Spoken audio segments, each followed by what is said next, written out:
தற்போது கிடைத்துள்ள அண்மை செய்தி, தமிழ் புதல்வன் திட்டம் ஆதார் கட்டாயம் என அறிவிக்கப்பட்டிருக்கிறது. தகுதியான மாணவர்கள் ஆதார் எண் வைத்திருக்கும் வகையில் நடவடிக்கைகளை மேற்கொள்ள கல்வி நிறுவனங்களுக்கு அறிவுறுத்தப்பட்டிருக்கிறது. இது பற்றின கூடுதல் விவரங்களை எமது செய்தியாளர் நந்தினியிடம் கேட்டு பெறலாம். வணக்கம் நந்தினி, விவரங்கள் என்ன பதிவு பண்ணலாம்? வணக்கம். மாணவர்களுக்கு மாதம் 1000 ரூபாய் வழங்கக்கூடிய உதவித்தொகை வழங்கும் தமிழ் புதல்வன் திட்டத்திற்கான தமிழ்நாடு அரசு தொடங்கியிருக்கிறது. தகுதியான மாணவர்கள் ஆதார் எண் வைத்திருக்கும் வகையில் நடவடிக்கைகளை மேற்கொள்ள கல்வி நிறுவனங்களுக்கு அறிவுறுத்தல் விடுக்கப்பட்டிருக்கிறது. தமிழ் புதல்வன் திட்டத்தில் பயன்பெற ஆதார் எண் கட்டாயம் எனவும் அறிவிக்கப்பட்டிருக்கிறது.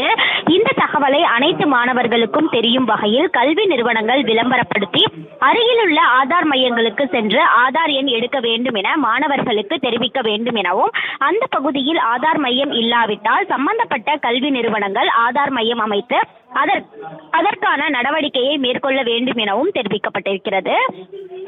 உயர்கல்வி செல்லக்கூடிய அரசு பள்ளி மாணவர்களுக்கு மாதம் 1000 ரூபாய் கல்வி உதவித்தொகை வழங்கும் தமிழ் புதல்வன் திட்டத்தை ஆகஸ்ட் மாதம் அமலுக்கு வரும் ஏற்கனவே தமிழ்நாடு முதலமைச்சர் அறிவிப்பு வெளியிட்டிருக்கக்கூடிய நிலையில் அதற்கான பணிகளை தமிழ்நாடு அரசு தொடங்கியுள்ளது குறிப்பிடத்தக்கது.